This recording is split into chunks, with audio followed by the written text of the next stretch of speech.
Finally, an agent that's specifically made to analyze your data.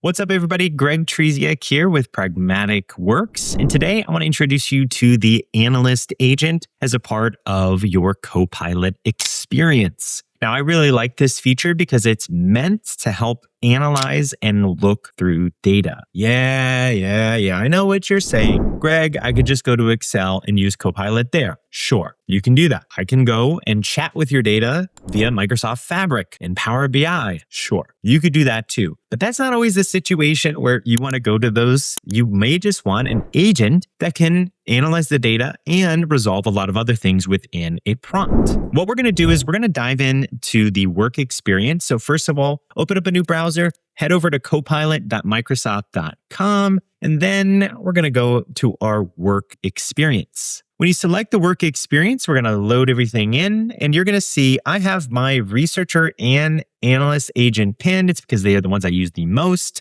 but I'm going to head over to agents. I'm going to select agent, and that'll bring me to my agent store. Now, by default, everybody's going to have researcher and analyst, but you can see I have a bunch of other really cool ones. Sales agent, there's workflows, there's so many great things here, even some of the ones that we've made here at Pragmatic Works. If I click on the analyst agent here, what this is going to do is launch my Microsoft created agent. Now it's custom built to analyze data and generate insights. All right, I have some preset sample prompts here. Analyze the data, get insights, or visualize. So it'll create visualizations. You can get quick insights, and you can just do a full scale analysis, which is really great. You'll also have the history section down below. This is any other prompts that you have. You can select those. You can go back to those. You can look at them. Now, what we're going to do is we're going to say visualize. I think that'd be really cool if we could visualize some raw data. So I'm going to say create a table with the volume of planets, add a column, show the multiple of Earths, and row to show the sun. Okay, this would be great. And you can run this as a preset one. But I think the better value here is actually adding source data. So I'm going to keep most of this prompt. Well, actually, just the first part.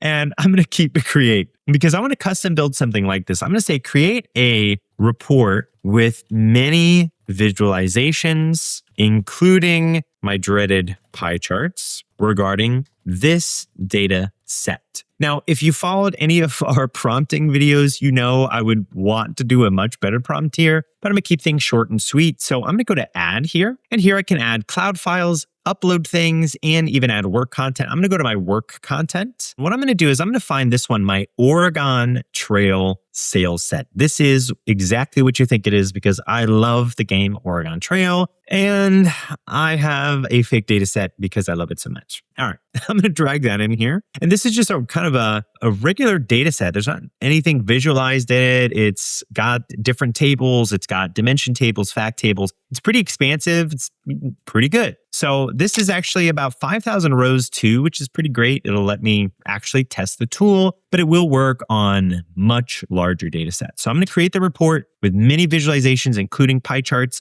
Let's send it. Now it's going to start thinking about your prompt. I have a pretty simple prompt. And at this point in time, what it can do is it can actually ask you some questions. I think mine's actually starting. Now, since it's doing data analysis, it is using pandas. It is writing code in the background. So you see this Python script hanging out in the back. You'll also see this moving as it goes. So it's really fun to actually watch this cycle through as it starts to analyze, plot, aggregate, make the pie charts, and the Python through pandas can do all that. You don't have to write any of that. You let the agent do the work. So let's give it a moment here while it cycles through, and we'll have a little bit of a time lapse and see the finished product in a moment. All right, here we are. Now, it analyzed in 29 steps. So I can actually look through here. Oh boy.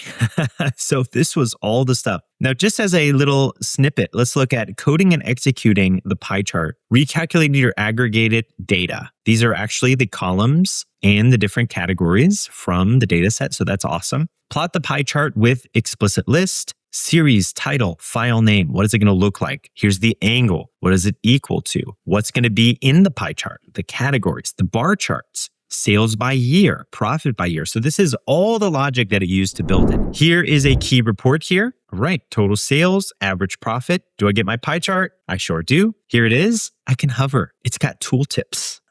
I think that's awesome, especially with a thing like a pie chart. There's not really much marking here unless I go in. It is doing analysis. It says Missouri dominates in the Oregon Trail sales data set. Why? Well, that was the gateway to go west. All right, perfect. Scroll over here. Other pie charts. I asked for them. They're here. What do people buy a lot of? Livestock, equipment, provisions, subcategories. Ooh, lots of draft animals. If you played Oregon Trail, makes a lot of sense. How did they pay? Credit and gold dust.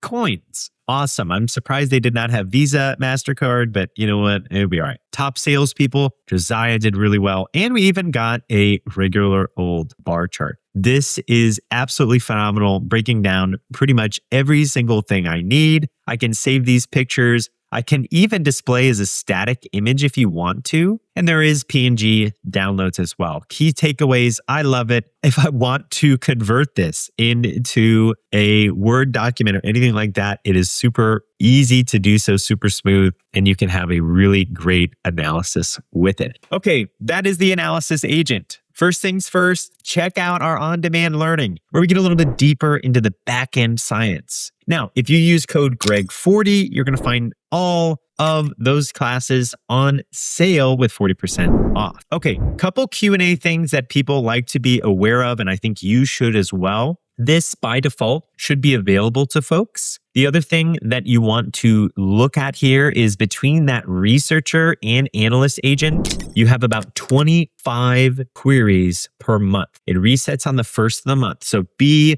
a little bit more poignant about what you're asking here to get the best output and not run through all of your usage here. Otherwise, you're going to go back to regular Copilot or some of the other features. There are some other things with data at rest and other items. Definitely check out the Q&A page on Microsoft Learn. That is going to have a lot of different techniques on how to use Analyst and some of the different things regarding management, different restrictions, and how you can actually get the most out of this and really get down to the specifics. But let us know in the comments down below if you love it, you hate it, or you want to see some changes to it. This has been Greg Trzeciak with Pragmatic Works. Stay pragmatic.